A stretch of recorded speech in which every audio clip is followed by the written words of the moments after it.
Everyone, and welcome to my next video on my build of Hasewaga's 1/20th scale MK44 ammo night. As you can see from this short video, all the acrylic work is done, and what I'd like to share with you now in this video is information on how to achieve this look through hairspray techniques, masking and acrylic work. So first of all, the whole model was given a base coat of Ammo's One Shot brown oxide.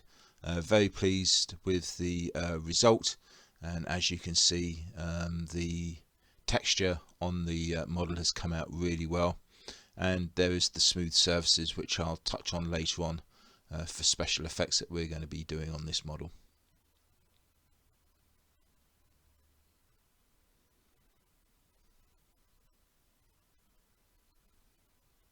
Here we can see a close-up of how well that texture has come through on one of the shields. Next, I used some Vallejo acrylic hull red and did all of the undersides and the joints to give that effect, and then that was all masked up in readiness for doing the base coats. And I used Vallejo's metals, and this one was burnt iron, and that was applied all over the model. So what I wanted to now do is to add another layer. To achieve these effects, layering is very important. So all I was going to be using was the sponge effect and adding on various colours from cam black and rust tones, so that when the next base coat went on, which was going to be chipped with hairspray, these colours would be shown through and give a very nice worn out effect. So it's very simple, taking a chunk of foam, applying some of the paint and taking it off, and then just gently chipping, using the dark colours more around the edges and the lighter colours more around the centre. And what I was keen to do was not to mix the paints, so it's a matter of just taking a chunk of foam out each time I wanted to use a different colour. So here we're using the yellow rust, again taking off the excess. There's no wrong or right way of doing this, just do what you feel you're happy with as far as patterns go and the amount of paint goes, but try not to apply it too thickly because it will show through on the next base coat. So make sure that the paint is fairly thin, like ink rather than a wash consistency. And there we go, that's the whole of the model done. As you can see, very random, and I was really pleased with the coverage, and I was looking forward to adding on the base coat. And there we have one of the shields, and there we have the leg, which I was particularly pleased with. So I'll just show you the color chart that I was now thinking about using. These were the different types of reds. What I wanted to use was a base, dark base, and then add on some of the lighter reds to have some sort of contrast. And for the lower legs, I was going to be using orange, and as you can see, these were some of the darker and lighter oranges that I was contemplating using. All of these colors are acrylic Vallejos. And here we have just some of the stills showing the sponge work that I did and how well that all came out.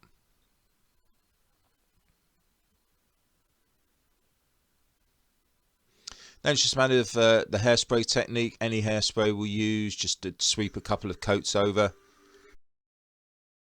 So with the coats now added, it was now time to do some chipping. As you can see, that the central area is still wet, because what I like to do is to allow each coat to dry for about an hour. So that one had been put on, but the other ones had obviously started to dry. So this area here has dried for an hour, and it's just a matter of putting on a layer of water, and I use a little chop down brush to do the actual chipping method with, and then that larger brush that you saw will take off any of the excess paint. And that's quite important to do, because you really want some clear and clean chipping. So just work it in, allow the hairspray and the water to do its job, and then when you're happy with the chipped pattern, it's a matter of getting the brush and taking off that excess, and as you can see, the chips are appearing quite nicely now. And that was performed over the whole of the model. And now we have some stills, and you can see the effect of all of the layering processes so far.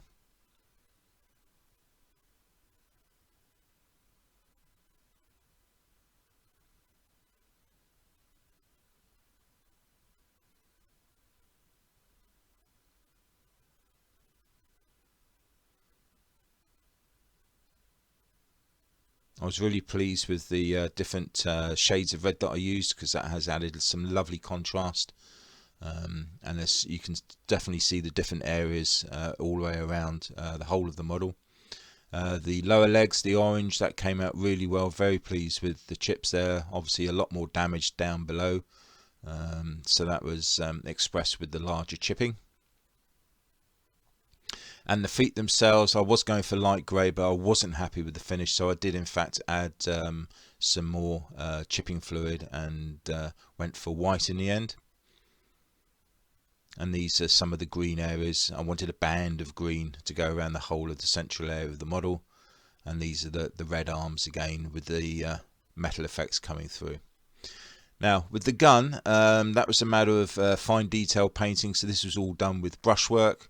The bronze effect was achieved by using 2 or 3 different shades of bronze and yellows in a wash consistency, and then it was a matter of base coats of metallic colours and greens, and then once that had all dried, it was a matter of adding some fine detail painting. I like a lot of colour on my models, so I just had a bit of fun and just did all the different types of colouring, and the burnt end of the barrel was used with Vallejo again. Now as far as the stencils go, obviously everybody has the same stencils on their models, so I wanted to try and achieve something different. I did use the smaller ones using Microsol and Microsol set. Very pleased with the quality of the decals in the kit. I did acquire some stencils, however I wasn't able to use many of these stencils due to the fact that of the curved surfaces. If you're going to go down this route, you should really be looking at using masks rather than stencils. But these are the ones that I picked up, and obviously I'll use them on future projects. And this is the Vallejo one for the radioactive. So to make your own mask, it's very straightforward. I was going to do one on the 2 side shields, and it's just a matter of printing off the shape that you want from the printer, and then just get yourself a piece of masking film. And then what you need to do is to get the image that you want to use, add that to the masking film, and then very carefully using a sharp knife just cut around the outside. And then once you've got that shape, you can just peel back the film from the paper,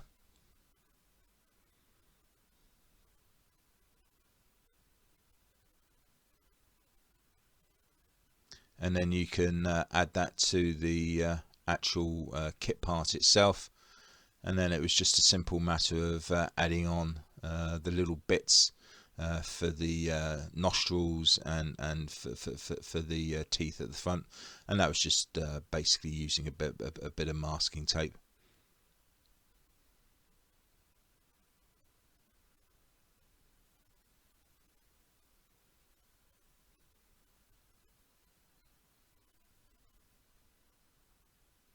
So once that was all done, it's back to the sponge again. Here I was using a buff colour, just to give a bit of rough texture really to the marking, and then once dry just pulled it off and just added a little bit of dark chipping there as well for some extra weathering effect. But really pleased with how they came out. Next was the difficult part, which was to actually put the number 44 on one side and the number MK on the other. So I masked off the area using Tamiya tape, and then I designed my own masks representing that area, and I did a rough sketch of MK for one side and 44 for the other side. And then I laid down 3 strips of Tamiya tape and transferred that particular pattern onto the Tamiya tape using a sharp craft knife. And then it was a matter of just pulling off each strip and putting them onto the side. And then that whole area was coated in Vallejo yellow, and that gave the lovely marking that you'll see later. As for the front part, again I wanted contrast, so I wanted this to be a very rusty effect. So to do the rust look, it's all done with sponging again, sponge chipping. So I laid down a base coat of metal burnt iron from Vallejo, and then I used some dark rust colours from Vallejo, again using the sponge chipping method. And then once that had dried, I added some lighter colours, and then the key is to blend all of those colours in with a wash of Vallejo smoke, and I was really pleased with how that turned out. Now some of the areas weren't textured because I wanted to put hazard lines on those, so the smooth areas were given a coat of Vallejo yellow, and then it's just a matter of adding on the black stripes, which was quite an easy process. Just cutting strips of Vallejo tape, and to make sure that each area was equal, I just used a stencil, as you can see there. So that worked out really well. So there we go, that's all the acrylic work done in preparation for all of the weathering. The whole model has been given 2 coats of matte varnish now, and all of the decals have been added. But we'll go into more detail on that in the next video. So it just leaves me to say thanks very much indeed for popping in and having a look at the progress on this particular build. I'd like to thank all of my subscribers and for all your continued support of the channel and my work. I'll also leave you with lots of close-ups and stills so that you can see all of the detail that's come out during the acrylic work. So that just leaves me to say happy modelling.